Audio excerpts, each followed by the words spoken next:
बूढ़ा रोज सुबह जल्दी उठकर भागवत गीता पढ़ने के लिए बैठ जाता था। उनका पोता गोपाल दादाजी की प्रशंसा करता था और अपने दादाजी जैसा ही बनना चाहता था। इसलिए गोपाल दादाजी की ही तरह सब कुछ करने की कोशिश करता था।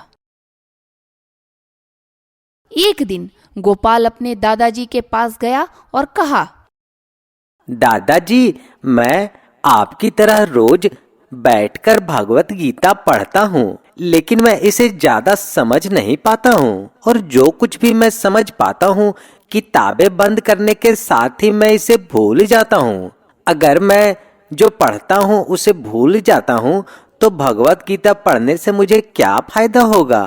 तब दादाजी के पास एक कोयले की टोकरी रखा हुआ था। वह पोते की तरफ देखा और उसे टोकरी देते हुए कहा, गोपाल बेटा, नदी पर जाओ और मेरे लिए एक टोकरी पानी लेकर आओ। दादाजी ने जैसा कहा लड़के ने वैसा ही किया। गोपाल ने टोकरी लेकर नदी की ओर चल दिया। जैसे ही वह घर पहुंचा, गोपाल देखता है कि टोकरी का सारा पानी निकल गया है। तभी दादाजी ने मुस्कुराते हुए कहा, वापस पानी लेने के लिए नदी पे जाओ और फिर से कोशिश करो, लेकिन इस बार थोड़ा तेज चलने की कोशिश करना। गोपाल भी मान गया और फिर पानी लाने नदी की ओर चला गया। इस बार नदी से पानी लेकर जल्दी घर पहुंचने के लिए तेज भागा, लेकिन इस बार भी घर आने के बाद दादाजी ने देखा तो टोकरी खाली थी। गोपाल, तुम फिर पानी नहीं ला पाए? ये क्या, मैंने तो नदी से पानी तो भरा था।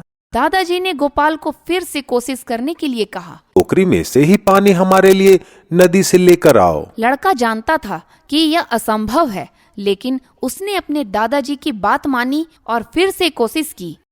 इस बार लड़का जितनी जल्दी हो सके दौड़ा, लेकिन फिर से टोकरी खाली थी। लड़का थक गया और उसने अपने दादाजी को कहा, दादाजी, इस टोकरी से नदी में से पानी लाना हमारे लिए असंभव है। तुमको लगता है कि यह असंभव है, लेकिन जरा टोकरी को देखो। लड़के ने टोकरी की ओर देखा। तुमने देखा कि टोकरी अब सारे दाग से मुक्त हो गया है। लड़के ने टोकरी की ओर देखा कि टोकरी बहुत साफ सुथरी दिख रही है। उसने देखा टोकरी से कोयले के सारे दाग हट गए हैं।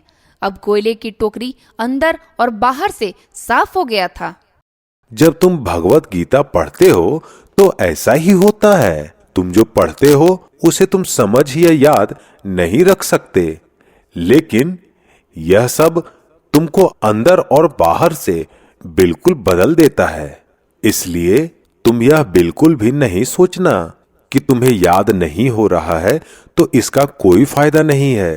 आगे तुम्हें जीवन में यह बहुत काम आएगा।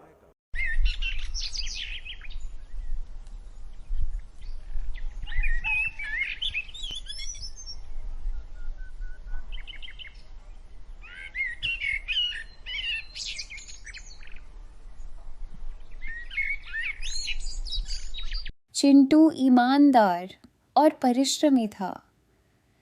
वहीं मोंटू हमेशा चालाकी करता और झूठ बोलता। अरे चिंटू, इतनी मेहनत क्यों करता है? थोड़ा दिमाग लगाओ, मस्ती की जिंदगी जियो। मोंटू, ईमानदारी और मेहनत का फल हमेशा मीठा होता है। अगले दिन मास्टर जी ने एक घोषणा की। बच्चों, कल एक परीक्षा होगी। जो सबसे अच्छा करेगा उसे पुरस्कार मिलेगा। मोंटू ने सोचा, परीक्षा? अरे चिंता क्या, मैं तो प्रश्न पत्र पहले ही देख लूंगा।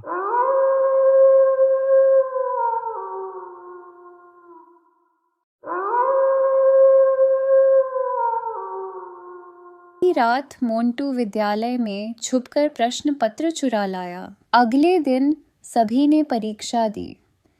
चिंटू ने ईमानदारी से उत्तर लिखे और मोंटू ने चोरी से। कहना है, मोंटू ने परीक्षा से पहले प्रश्न पत्र देख लिया था। नहीं नहीं मास्टर जी, वो मैं। मोंटू, तुमने केवल दूसरों को नहीं, स्वयं को धोखा दिया है। किसी और का हक छीनकर कभी खुशी नहीं मिलती। मास्टर जी ने मोंटू से पुरस्कार वापस ले लिया और चिंटू की ईमानदारी की सराहना की। चिंटू, तुम सच्चे विजेता हो। यही है असली सफलता। इसी प्रकार चिंटू को मिला सच्चाई का फल और मोंटू को मिली एक सीख। देखा मोंटू, मैंने कहा था ईमानदारी का फल मीठा होता है। हाँ चिंटू, अब से मैं भी ईमानदारी का रास्ता अपनाऊंगा। बच्चों, याद रखो, झूठ और चालाकी से केवल थोड़े समय के लिए जीत सकते हो, लेकिन सच्चाई और ईमानदारी से जीवन भर का सम्मान मिलता है।